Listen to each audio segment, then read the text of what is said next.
بسم اللہ الرحمن الرحیم۔ حضرت علی رضی اللہ عنہ فرماتے ہیں، زیادہ مال و دولت اکثر فتنوں اور قحطوں کا سبب ہوتا ہے۔ جو شخص دولت دینے میں سب سے زیادہ بخیل ہو وہ اپنی عزت دینے میں سب سے زیادہ سخی ہوتا ہے۔ قناعت ہی سب سے بڑی دولت ہے۔ یوم قیامت دولت پر سخت حساب ہوگا۔ دولت سے بے شمار دشمن پیدا ہوتے ہیں۔ دولت کی کثرت سے ہی فرعون وغیرہ نے خدائی کا دعویٰ کیا تھا۔ دولت سے دل تیرا و تاریک ہو جاتا ہے۔ صاحب دولت کبھی بخیل بھی کہلاتا ہے مگر صاحب علم کریم ہی کہلاتا ہے۔ دولت کو ہر وقت چوری کا خطرہ ہے، علم کو نہیں۔ دولت دیر تک رہنے سے فرسودہ ہو جاتی ہے مگر علم کو کوئی نقصان نہیں پہنچتا۔ دولت خرچ کرنے سے کم ہوتی ہے اور علم ترقی کرتا ہے۔ دولت فرعون و حامان کا ترکہ ہے۔ کمینوں کی دولت تمام مخلوق کے لیے مصیبت ہے۔ دولت منڈی کی مستی سے خدا کی پناہ مانگو، یہ ایسی لمبی مستی ہے کہ اس سے بہت دیر میں ہوش آتا ہے۔ تنگ دست جو اپنے رشتہ داروں سے میل ملاپ رکھے اس دولت مند سے اچھا ہے جو ان سے قطع تعلق کرے۔ جس شخص کو علم غنی اور بے پرواہ نہیں کرتا وہ دولت سے کبھی مستثنا نہیں ہو سکتا۔ تمہاری دولت میں سے تمہارا حصہ تو صرف اتنا ہی ہے جسے تم نے آخرت کے لیے بیچ دیا اور جسے دنیا میں چھوڑ دیا وہ تمہارے وارثوں کی دولت ہے۔ بخیل عاقبت میں دولت مندوں کا حساب بھگتے گا۔ علم دولت سے بہتر ہے۔ علم تمہاری حفاظت کرتا ہے اور تم دولت کی حفاظت کرتے ہو۔ تنگ دستی اس دولت مندی سے اچھی ہے جس سے انسان گناہوں اور خرابی میں مبتلا ہو کر ذلیل و رسوا ہو۔ بے شک دلوں میں برے خیالات گزرتے ہیں مگر سلیم عقلیں اس سے باز رکھتی ہیں۔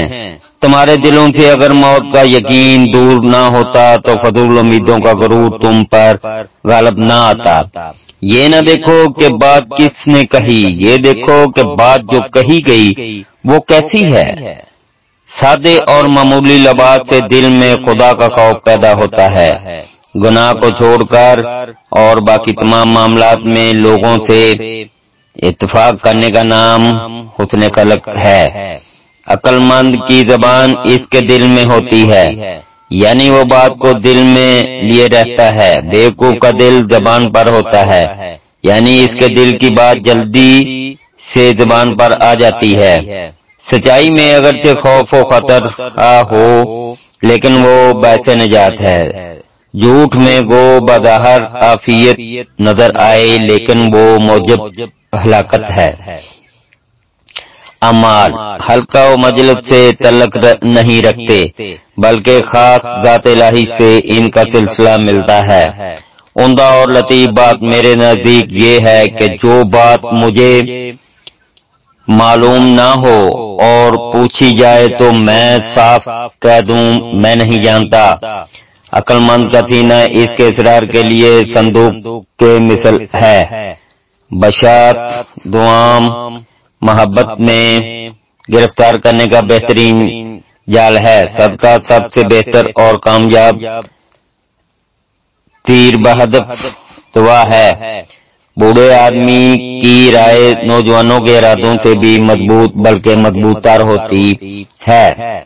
مالداری پردیس کو بھی مضبوط بنا دیتی ہے اور فقیری وطن کو بھی پردیس بنا دیتی ہے۔ مال و دولت خواہشات نفسانی کا مرکز ہے۔ حاجت کا اظہار نہ کرنا زیادہ بہتر ہے۔ یہ نسبت اس کے کہ اپنی حاجت کسی ایسے شخص کے سامنے پیش کی جائے جس کو وہ پورا نہ کر سکتا ہو۔ دنیا والے اس طرح پھنس رہے ہیں جیسے ایک قافلہ ہو اور اس کے تمام سوار روانگی میں سو رہے ہیں۔ جب عقل کامل ہو جاتی ہے تو کم سخنی کا پیدا ہو جانا لازمی امر ہے۔ پرہیزگار آدمی کی نماز ایک شاندار قربانی ہے اور ضعفاء کا صبح کرنا اس سے بڑا جہاد ہے۔ ہر شے کی ایک زکوٰۃ ہوتی ہے، چنانچہ انسان کے بدن کی زکوٰۃ روزہ ہے، اور عورت کا سب سے بڑا جہاد یہ ہے کہ اپنے شوہر کو خوش رکھے۔ حسد کا فنا ہو جانا انسان کی صحت کا پیشگامی ہے۔ سختی اور سخت گیری جنون کی ایک قسم ہے، اگر اس کا مرتب اپنے کیے پر پشیمان ہو جائے تو خیر، ورنہ سمجھنا چاہیے کہ اس کو جنون ہو گیا ہے، جس کا زائل ہونا بہت مشکل ہے۔ کشادہ روی سے پیش آنا سب سے پہلی نیکی ہے۔ انسان کی بزرگی تھوڑا بولنے اور اس کی فضیلت کثرت تحمل سے ظاہر ہوتی ہے۔ خلق خدا کے ساتھ نیکی کرنے سے جس قدر شکر گزاری ہوتی ہے وہ اور کسی صورت میں نہیں ہو سکتی۔ کارخانہ قدرت میں فکر کرنا بھی عبادت ہے۔ برائیوں سے پرہیز کرنا نیکیاں کمانے سے بہتر ہے۔ بدکاروں کی صحبت سے بچے رہو کیونکہ برائی سے جلد مل جاتی ہے۔ سخاوت کے ساتھ احسان رکھنا نہایت کمینگی ہے۔ دنیا ایک ایسا گھر ہے جس کا اول تکلیف اور آخر فنا ہے۔